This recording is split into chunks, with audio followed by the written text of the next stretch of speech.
Hi, so I recently got married to my boyfriend of 2 years a week ago. I'm 25 and I thought that he was 29, but he's not. We first met through a dating app and he was really charming and sweet, so we started dating. He moved in with me 3 months after that because he thought that the commute from his place to mine was unnecessarily long. And my place was also a lot closer to his workplace. I wasn't ready at the time, but he talked me into it somehow, and soon enough I was making a lot of changes in my life to accommodate him. I was fine with it though because I loved him and I thought he loved me too. We had a joint bank account within a year of being together, and I was paying for like 75% of his expenses because I was the one who earned more. For context, I'm the head of marketing at a firm and have a decent income, and he's a freelance graphic designer. He's been trying to make it big as a blogger but hasn't had any luck so far and relies on me heavily to cover his bills. He does tend to splurge a lot, but whenever I'd bring that up, he'd talk to me real sweetly and I'd melt. He asked me to get married 6 months ago, and I agreed against my family's will, and they didn't like him much because he was too dependent on me financially, but I thought that was just them being regressive. Men can rely on women financially too, so I fought with them over it and managed to get them to come around by the time we got hitched. He only has one parent that I know of, his dad, and doesn't have much family because his dad ran away from home when he got married to my boyfriend's mom. His parents got divorced when he was 13 because his mother had allegedly cheated on his dad with their neighbor.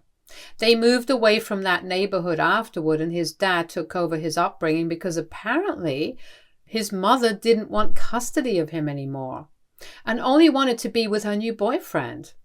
They haven't been in touch since then, and he doesn't know what she's been up to in these past years either. This is what he told me. Now, a week before the wedding was supposed to take place, I started receiving a bunch of calls and texts from numbers and profiles I had never seen before. I ignored all of those because I thought it was just people trying to scam me or something, and I was very busy with the wedding prep too, so I had no time to worry about these things. On the day before the wedding, around the evening, a woman I didn't recognize showed up at my doorstep with a letter in her hand. My soon-to-be ex-husband was not at home because he was supposed to spend the night at the hotel we were getting married at, so we wouldn't run into each other before the ceremony. I didn't recognize her, so I told her that I wasn't willing to have any guests over for the day. But she then told me that she was actually my husband's mom, my estranged mother-in-law-to-be, and said that she needed to talk to me about something very important. I didn't want to talk to her because I'd heard enough about her from my husband, so I turned her away very rudely after she insisted on speaking to me. She tried to tell me that her son was not the guy I thought he was, and asked me to leave him. She claimed she had proof and had explained everything in the letter she'd brought with her, but I got really irritated and slammed the door shut without even reading the letter. She left after a while, and I told my husband about it through text after she was gone. He told me that I'd done the right thing because his mother was a known liar and couldn't believe that she was back again to ruin his life. The next day we got married without a hitch, and we forgot about his mom's visit to me the previous day. Nothing much had changed in the days following, but I began to receive many more calls, texts, and even emails, which I never bothered to read because I had zero interest in getting to know what that woman had to say. I knew about her alleged past, so I just assumed that whatever she had to say to me would be all lies anyway. Then 3 days ago, I received a letter in my mail which took me by surprise because it was the same one that I'd seen my mother-in-law with the other day. I could no longer ignore her attempts to get me to read her side of the story because nobody is this desperate without a reason. I'd taken a sick leave that day, and my husband had gone out to visit a couple of his friends, so it was just me alone at home, and the coast was clear for me to read the letter without any interruptions. So I started reading, and I'm so grateful that I didn't ignore her any longer because she most definitely saved me from my husband. She'd found my social media when a friend of hers told her that her son was now apparently engaged. Probably someone from my friend list was somehow related to my mother-in-law's friend, and that's how the news eventually made it to her. She did some stalking and managed to find out a lot about me, including my phone number, email address and even my home address. She didn't tell me in her letters how she managed to do it, but it sure was creepy, and I almost threw it away then and there to get out of my house, but I knew I had to finish reading somehow. So long story short, apparently my husband isn't the man I'd thought he was at all. He's 8 years older than me, not 4, like the way he'd led me to believe all these years. He can pass off as younger because he works out and just takes really good care of himself and his body. He's not a graphic designer at all, but a con artist who preys on younger women, love bombs them, and gets them to pay for his expenses. Unfortunately, I'd been the only one stupid enough to take things as far as marriage. She'd attached proof of his birth as well as some texts that he'd exchanged with a couple of other women many years back, which is what led his mother to get divorced and make a run for it when she found out about their business of scamming women for their own greed. In fact, my husband apparently even had a 3-year-old son who lives with his ex-girlfriend, but he has to pay child support for him, which is being covered by me so far. She'd attached proof of that as well. And the whole story that he'd fed me about his mother cheating and stuff had also been a lie, obviously. She told me that her son had never been to college and never worked, but always seemed to have money on him, and had even started paying rent and bills at home, so she'd gone digging through his phone and laptop and discovered his sources of money, which happened to be a bunch of women whom he was flirting with left, right, and center, and telling them all sorts of lies to get them to send him some money. This was almost 15 to 20 years ago, so her memory isn't that great, but she does remember that even then. He had no remorse about it and said that he just manipulated them, but their relationship had been consensual, so they couldn't hold it against him. And I guess that was true. His mom didn't like that, but his dad didn't see anything wrong with it and agreed that this was fair game as long as he brought the money home. So that's why she filed for divorce and cut them out of her life.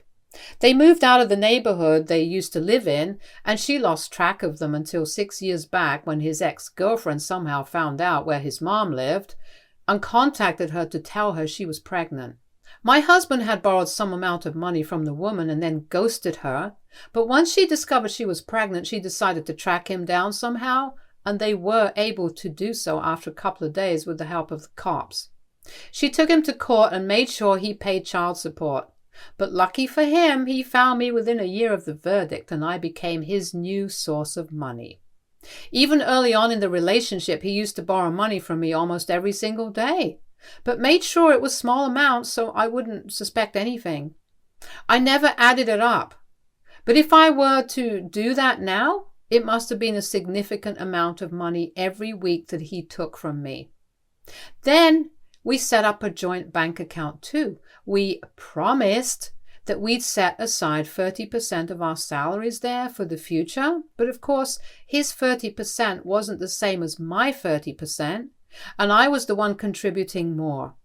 But I was okay with it because I loved him and was willing to keep money aside for our future. So I continued to do it without question, and only now am I realizing how incredibly stupid someone has to be to do something like that. I've been covering all his expenses for the last 2 years without taking into consideration that there's something very wrong with this whole arrangement that he's come up with. After I was done reading the letter, I immediately packed my essential belongings and some clothes, then got into my car and drove to a hotel a little out of town. I was shuddering the entire time thinking about what I had just discovered and couldn't imagine being in that house one more second. I blocked my husband on my way there because I just didn't want to hear anything that he had to say at the moment. I just wanted to put as much distance as I could between me and him, so I just kept driving until I reached the hotel I'm currently in. Once I was there, I wasted no time and called up my dad to fill him in on whatever I'd found out. I thought that they'd tell me, "I told you so," but they didn't. So thank God for that, because that would have been humiliating. I told him to put me in touch with a lawyer immediately because I wanted myself out of this mess at the earliest. Within 2 hours, my dad had put me in touch with his friend's son, who was a practicing attorney who specializes in divorces. I told him everything and sent him the letter and whatever proof my mother-in-law had attached as well, and just the day before, we'd filed the divorce petition. In the meantime, my husband had tried every single method in existence to talk to me, from making fake profiles and texting me to using his friends' phone numbers, but none of that had worked because I hung up and blocked people like nobody's business during the last 2 days, and that brings us to today. I didn't want anyone to know where I was, so I'd only told my parents about it. But a few hours ago, I received a call from the front desk of the hotel that my husband was here to see me, and so I had to go down to talk to him.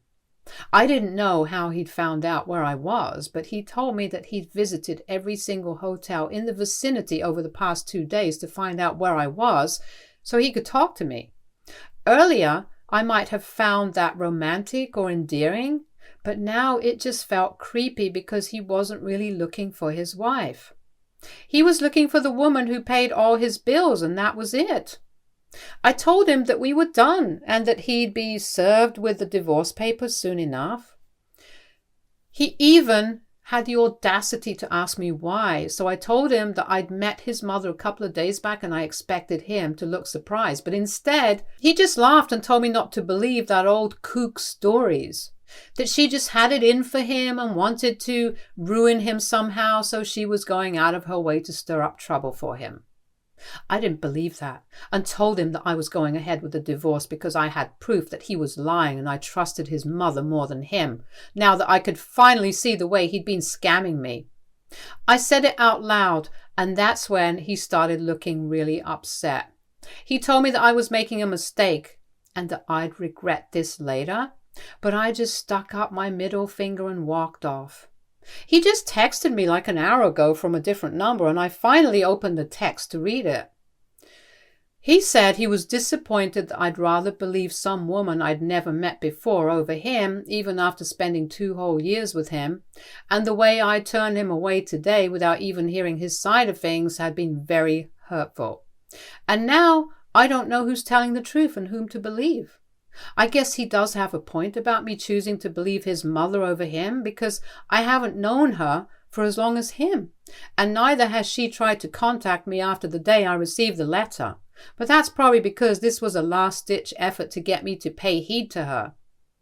AITA for believing my estranged mother-in-law over my husband, whom I'd been with for 2 years? Update 1. Hey, thank you so much for the response. I'm safe now, so thanks to everyone who is very worried about my safety. The hotel has pretty tight security, so nobody can get through without my prior consent. My husband knows where I am, true, but he cannot get to me, and I feel a lot better knowing that for sure. So he's been served with the divorce papers but hasn't replied to them yet because he's probably still struggling to come to terms that he's lost me for good. He'd been trying to talk to me constantly, but I'd warned him not to harass me, or I'll go to the cops, and that would be yet another feather in his cap. It's just been a week since I posted it, and I've been receiving endless legal advice and messages, but there's also been people who have called me stupid and even said that I deserved all of this for being so foolish. I'm not saying I wasn't stupid, but let me just give you guys a story about what happened to me in the past before you guys jump to conclusions about me. 5 years ago, when I was 20, I started dating this guy from college who seemed to be really into me. He was a lot better looking than I was, but he was still into me for some reason. We dated for almost 1.5 years, but then I caught him cheating on me in my own apartment with a friend of mine. I broke up with him on the spot. But instead of being apologetic, he made fun of me and my looks, my weight, and even my family before he finally left. He reminded me of all my insecurities and then told me that he was too good for me anyway. It took me years to build up my self-esteem after that. And then, of course, when I met my soon-to-be ex, who practically worshipped the ground I walked on, I didn't think twice and committed to him because in my head, I wasn't worthy of any love at all.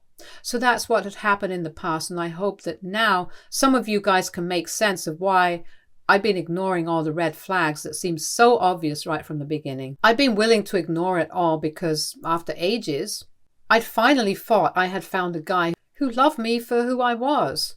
Of course, it turned out not to be true, but while I was with him, I believed it and was ready to do whatever it took to be with him and make him stay. It's desperate, but that's what my last relationship did to me. I've just never had a good relationship with myself, and that's led to a lot of heartbreaks for me. This being the biggest one, so please think twice before you just say that I deserve this. I didn't, and neither does anyone else, because this feels like crap. On a better note, I did get back to my soon-to-be ex-mother-in-law. I finally opened some of the emails and texts that she'd sent me in the past before the letter and realized that she'd attached her contact info to those messages. So I reached out to her to thank her and tell her about the divorce a few days back.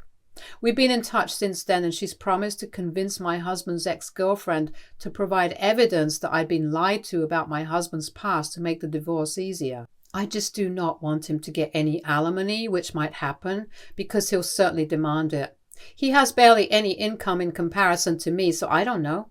I might have to pay him. I don't want to, and my attorney has promised me that it's unlikely, but you never really know. Update 2. I recently moved out of the hotel and back in with my parents, who have been so supportive ever since I told them about the divorce. My husband doesn't know that I'm back here, but I had no other option. I can't go back home because he's still there and the hotel was getting too expensive for me. He's responded to the petition and he's demanding that I let him keep the money from our joint account in the settlement, which is absolutely not acceptable to me. We're meeting a mediator in a few days to start negotiating, but I don't think he stands a chance even. My mother-in-law has been really kind and helpful. My parents expressed their thankfulness towards her when she visited the other day along with my husband's ex-girlfriend and their son. It was so weird to meet them all in my house and felt like some strange illegal crossover. But they were nice enough, even though it was very awkward for all of us involved. She'd brought along sufficient proof to show that it was indeed my husband who was the father of their child, and it was satisfactory enough for both my attorney and I. After we were done with the legal stuff, my mother-in-law told us about how her husband and her son had both been good-for-nothing idiots their entire lives. Her husband, my father-in-law, had relied on her income for most of his life because she was a lot more successful than he was. He'd been a failed copywriter in his time, just like his son was a failure as a graphic designer right now, and had relied on her, a restaurant manager.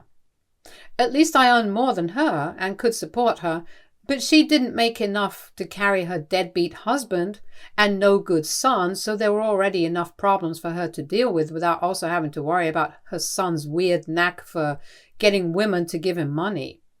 There were a lot of things that forced her to abandon her family, but her adult son scammed women with promises of relationships and love just for money, and her husband supporting this like it's sustainable and ethical business idea is what drove her over the edge, which was fair enough. It would drive anyone over the edge, if I'm being honest. After she left, she didn't have any contact with her son and husband until his ex-girlfriend got pregnant. She's the one who helped track him down along with the cops, and he's always been mad at her for forcing him to take accountability and be a responsible dad to the child he'd helped bring into this world. His girlfriend also seemed like a nice, capable, and independent woman. They were all sympathetic towards me, and it felt great to be understood for once instead of judged. Update 3. My soon-to-be ex-husband and I met the mediator today, and the meeting did not go over well for him. My attorney brought up all the lies he told me over the years with proof, so the scales are pretty much tilted in my favor right now. I came back home feeling quite victorious, but that feeling didn't last long because within minutes of my return, my husband was also at my door. He'd followed me home and looked furious. I refused to open the door to him, and my parents threatened to call the cops on him, but he stayed and told me that I had no right to bring up his son here because he had nothing to do with our relationship. It was so ridiculous. I almost opened the door just to slap some sense into him, but stopped myself just in time. I said I'd call the cops, so he left. but not before he kicked the door as hard as he could. It was stupid of him because that just hurt his own foot and nothing really happened to the door. But he's an idiot anyway, so I don't expect much from him. My parents have decided to amp up the security around the house because now that he knows I'm here, I'm sure he won't leave any stone unturned to get on my nerves. I don't know what joy he got out of what he did today, but he's prone to temper tantrums like any other deadbeat good-for-nothing loser, so I'm not surprised. My attorney told me that if he tries to contact me again or comes near me again, then I should record it and we'll have more evidence against him for our case. We'll also have enough cause to file for a restraining order against him, so he'll be forced to stay away from me on a more permanent basis. And I think that's a good idea. I'm hoping that he doesn't try anything funny after this, but even if he does, I'll try to capture it and get some proof of it, so getting a restraining order becomes easier for me. I'm also thinking about going public with what happened to me after the divorce is finalized, or at least the settlement is over, because I don't think anyone should go through what I did. People like him need to be named and shamed. Update 4. It's been ages since I updated you guys, but I've been busy, so I guess that's forgiven. I'm done with the divorce. It was finalized just a couple of days back, and as of today, I'm a single woman. He didn't get any alimony on account of his lies, and instead he's the one who has to pay me back the amount I spent on him throughout these years. Yay for me. I'm still in touch with his mother and his ex. We're friends and check up on each other like a support group of sorts. I'm happy that I met these women because they've been a great support system alongside my parents and friends. I've moved into a separate apartment now and I'm living on my own. It's kind of scary, but he doesn't know where I am anymore. And the security this building has is great. So I'm not too worried. Stay tuned for more stories from Argo Relationships.